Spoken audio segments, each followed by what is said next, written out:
SpaceX, man. So Elon Musk announced this week that he's laying off 10% of his workforce. Rumors swirling around whether or not that's a good thing or a bad thing. My theory is he's just trimming the fat. This guy, and Jason, I think this is where you and I will probably have a lot in common as far as our thoughts on this.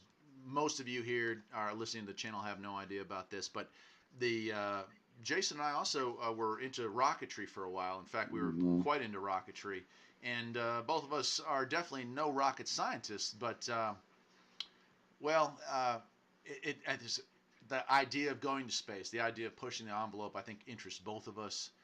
This Yes, picture, if we had money, this would have been us. yeah, and that We is, yeah, that's my opinion. yeah, we would have been broadcasting this show from space. Yeah, Elon Musk he's got so many funny things to say if you listen to his interviews, and I know he took some heat recently. He went on Joe Rogan's show and may have smoked some wacky tobacco or something like that, but uh, he literally is just an average dude who just struck it rich and just wants to do cool things. Yeah, semi-professional hillbilly. You just summed it up perfectly. The dude shot a car into space. I'm not going to read that second part, but it could be. It is Elon Musk, But Jason, I'm going to pull up a picture here, and when you stop laughing, you can comment on it. But I do believe that ought to bring something to your head there. Take a look at that one there when it comes up on your screen. I love it. That's great. Elon Musk and the Mousternauts, right? Yep. Incredible. So here's Now, my in case anybody doesn't catch the reference, we used to do this. That's what we yes. we had little sets for our mice, and we gave them a great life where other mice were getting eaten by snakes and held in pet stores. We took them and showed them adventure. That's right. That's right. But I'll tell you, back to him and just some of the technology this guy's come up with. So using outside the box thinking, not using bureaucratic, just the mud that lives in bureaucracy, the sluggishness of any government agency. This gentleman has invested his own time, his own money, probably poached some of the most important people from NASA, and probably also just found people in the industry or found people who had his passion, and has come up with some truly amazing things. The launch of that large rocket, what was it, the Falcon Heavy, when he fired his car into space. And here, let's pull up a picture of that. There we go. Uh, you know, that was the accumulation of a lot of things that people thought couldn't be done. A lot of people saying he's crazy. And I believe this year, if I'm not mistaken, Jason, this is the year that he'll be using the Falcon to launch U.S. astronauts to the space station. Is that correct? Yeah, that's what I was actually looking at some facts earlier, and he managed to cut down the cost about 90% of getting to Yeah. The space station. So I think that was in their plans, but he sets a plan for the end of the year, then changes it to the end of the next year. So we'll see what happens. Yeah, one thing I will say about him, and it kind of gets people's excitement up maybe a little bit, prematurely, is that his timelines are usually a little bit off. He wants to be to Mars by 2015, and here we are in 2019. So there's things that he shoots for that obviously reality kicks in, and it takes him longer to develop and design and get these things off the ground. But what we can learn from Elon Musk is that eventually he gets these things off the ground, and the fact that there's a Tesla floating through our little universe off into the oblivion is proof of that. So what I ask you, the listener, go ahead and chime in. What are your thoughts? Are we wasting money trying to get to these other planets? Are we wasting money building technology to get into space? Or are we in the infancy of creating a world where we no longer are bound to this world, where we can travel faster than light, where we can travel to other worlds? I'd like to think of a future where mankind doesn't self-destruct, which is unfortunately what I do believe will happen here. But I like to think that people like Elon Musk that take their money and their knowledge and their passion and do stuff like this will eventually lead us to the stars. And I want to know what your opinions are out there. Jason, you can go ahead and fill in too. I'm just going to wait for some comments to roll in. Yeah, I'd love to hear the opinions too. I mean, do y'all think there's anything out there to be seen? Do y'all even think we've been out there? There's always the hoaxes and the conspiracy theorists, and I would love to hear what the general consensus is. Jordan B is saying if the U.S. does not get control of space, then the Chinese or Russians will beat us to it. I mean, I agree with that. Although space, at least inner space, like space, within our low Earth atmosphere, if we start playing around as far as getting into duking matches and stuff out there, we're going to end up with such a debris field that no one's going to be leaving the planet anytime soon. So, Bro Weaver is saying getting a colony on Mars is the first step. That's kind of where I want us to go. I know that AI and robotics and these remote missions are something that that kind of seem to be what we've been doing for the last 25 years. But I won't be truly engaged in this until there's a man on the moon. And well, let's see what else we got here. Dusty Bottom saying, I know you disagree, but I don't see a future in space. But do they appreciate what he does, creating cheap building materials? Yeah. I mean, his that tech, when we build stuff to go into space, Dusty, that tech eventually bleeds out into regular life. And so, yeah, solar panels. Well, that's a lot of our technology came from the Apollo program, so that's very accurate. Funny thing here, I'm actually drinking Tang, so there you go, right out of the space mission. Who knew? So yeah, I'll say semi-professional hillbilly. As a taxpayer, it irks me that we can pull off a space shot for what NASA spends on coffee. And again, that goes back to government spending, government bureaucracy, the layers of government, and how independent or private parties generally do a better job of just about everything other than, well, heck, no, you know what, I'll even say it. I think an independent party could fight a war better than the U.S. Army, and I'm a former Army member, so I think that they could do it more efficiently anyway. NASA, never a straight answer. Yeah, NASA, it definitely have some things going on there, doesn't it? David G's commenting on the Space Force. Yeah, DJT did create the Space Force. A lot of people were laughing about that. Believe me, if they're spending money on it, there's a reason for it. That's my opinion on that one. Jason, you can chime in anytime you want. Frogman saying there won't be long and there'll be a Starbucks on Mars.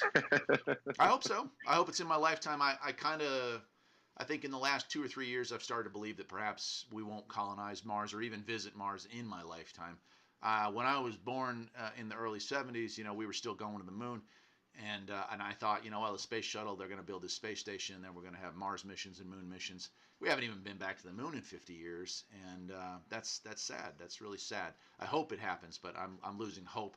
People like Elon Musk give me hope. I just hope they don't derail him. I tend to agree with Nicky P's comment about checking he says, I don't know, I think we should check out the ocean a little bit more.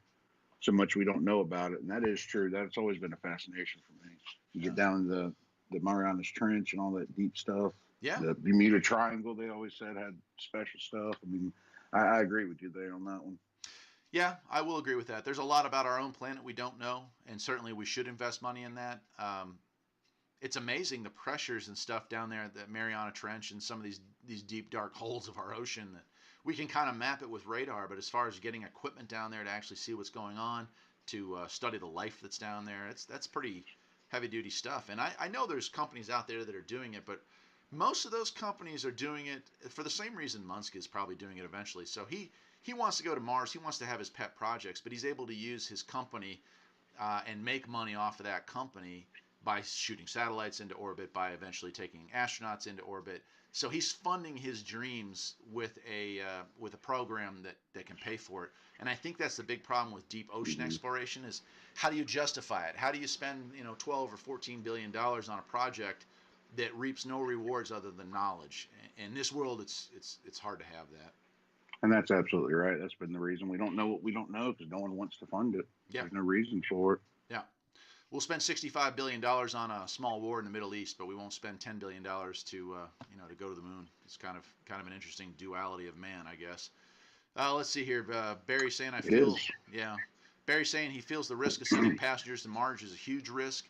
I agree with that. It's probably the biggest risk that any of them will ever take if they depart on that journey. I think Elon Musk said something, and I don't know if he meant it as a joke or not, but it was hilarious and true all at the same time.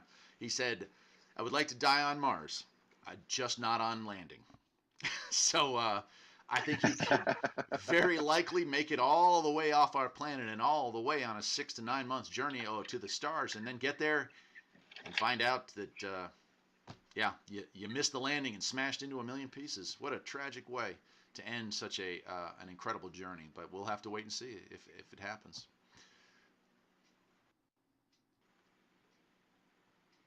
$741 is commenting, we are going to the moon, and I'm working for a company that has a small piece of the Orion capsule. Very cool, $741. That's very neat. Yeah. Yeah, that is. Frogman saying, "Will my SSB reach Mars?" It sounds funny, man, but yes, 4 watts is enough to reach another planet, no doubt. People And I bounce see signals. Barry's. No, go ahead. I'm sorry. You can bounce signals off the moon. I don't see any reason why a signal would not make it all the way there. As long as it gets past the orbit, it's going to bounce off into the universe. Go ahead, Jason. I see Barry's comment, and there is no turning back once they start. But I got to be honest with you, if someone gave me the option to be going to Mars, I think I would take the risk. I'd want to be a part of that. I agree. I agree. I think it's and his idea is to get people to Mars and then never come home. I think the people that'll go there, they'll start a colony and they won't have a return trip. So it is a one-way trip, which is a little harsh. But I think when I think about going to the Mars, I would love to. I would love to explore the planet. I would love to be a part of that, and I would love to be a pioneer because in my heart, I'm an adventurer, an explorer. I like to do new things. Here we are, here we are right here. So, but I will say that the idea of being enclosed for the rest of my life does kind of never to go outside and stand in the sun, without a suit on, never to be able to breathe the fresh air. That would be a difficult thing to get accustomed to, no doubt about that. And I think that's probably my only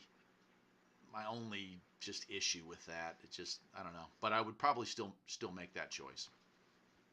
I can see that. I still fantasize about it, and every time I think about Mars, I think Total Recall. So get your ass to Mars. Bro Weaver's saying, anybody going to call in? Let's go. Bro Weaver, the way the system is set up right now, I can only have Jason with me until 8 o'clock. When he leaves, I will be taking calls. So if you want to call in at that point, we can. Right now, we're going to just be taking, the comments, unfortunately. I'm working on it, guys. Hopefully, we'll be able to get 2 or 3 or 4 or 5 people on the show all at once. But be amazed that,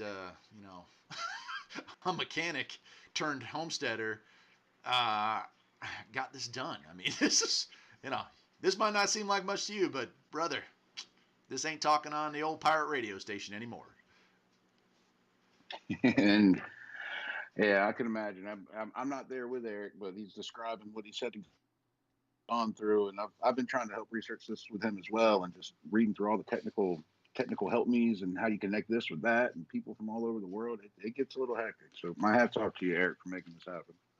Well, I made a promise. People were asking me all last year, when are you going to do this? When are you going to do this? They wanted more live shows, and they wanted to hear more about this little pirate show we were doing.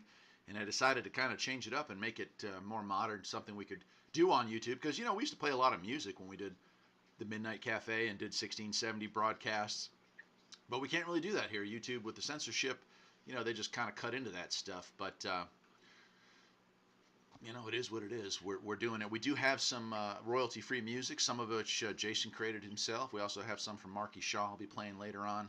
And if any of you have any music that is, music you've created yourself that is not set up with a copyright and you would like us to play it, go ahead and mail it to me at Farpoint Farms or the Midnight Cafe, and I'd be happy to put you on the list. In fact, I'll have you on as a guest host, and you can talk about your music. So. Jason, your thoughts on that? No, I think that's amazing. I'm sorry, I was reading comments and I drifted off a little bit. Yeah, any music you guys got? It was amazing for me. The intro music was something I recorded years ago, probably far before 1999. And for anyone of you guys who makes music, it's awesome to hear it actually being used. So definitely send us whatever you got. We'd love to throw it out there for you. It's that sense of accomplishment. It's something neat. I like that. This whole show seems like that, doesn't it, Jason? It really does. I'm kind of in awe. Like you said, we're a little bumpy road. Yeah, I think we're doing all right so far. We'll get this going on. Yes, sir. Yeah. Okay, well, on to one more story. This one's a little more grim.